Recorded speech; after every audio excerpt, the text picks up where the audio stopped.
Hello to all of you, brothers and sisters in Christ. This is how I start my day with the Lord. So papakita ko po sa inyong lahat kung ano po ba yung aking ginagawa tuwing gigising ako ng umaga. So first, inuumpisahan ko muna ang aking araw guys sa pag-worship sa ating Diyos.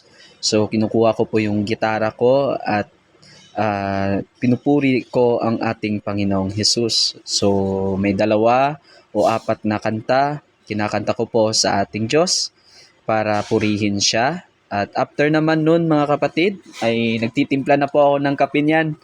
So, bago po ako mag-start na basahin ng word ng ating Diyos, ay nagtitimpla po muna ako ng kape. At kung makikita po natin dyan sa video na yan, ayan po, pagbalik ko may kape na po ako.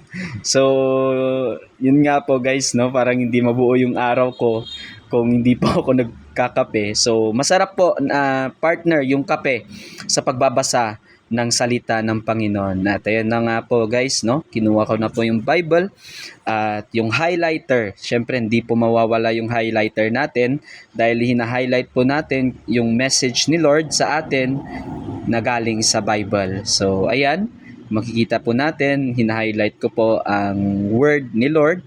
So, basically, binabasa ko po pag umaga ay yung Book of Psalms. So, yung unang binabasa ko, kasi dito po natin nakikita kung paano ni King David pinupuri ang Diyos sa struggles, no, na dinadaanan niya, pinupuri niya pa rin yung Panginoon. At dapat syempre guys, di mawawala yung notes na ginagamit natin para listahin yung mga verses na ating nakuha sa Bible. So kung makikita po natin guys, nagbabasa po ako sa Book of Psalms chapter 51. So napakaganda ng book na ito, yung Book of Psalms po. Ayan, at pinapakita ko po sa inyo yung verse. Yan, the sacrifice that God wants is humble spirit.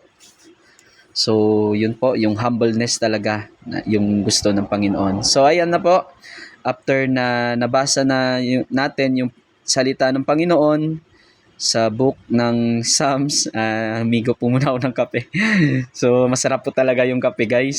So ayan, nag-start na po ako mag-pray. And after po ng prayer ko, ayan na po, doon lamang po natapos yung aking devotion. So after ko po magbasa, nanalangin po ako.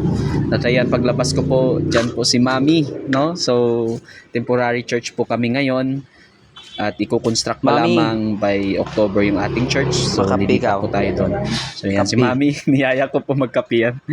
So, yun lamang guys. God bless po. As long as I'm breathing.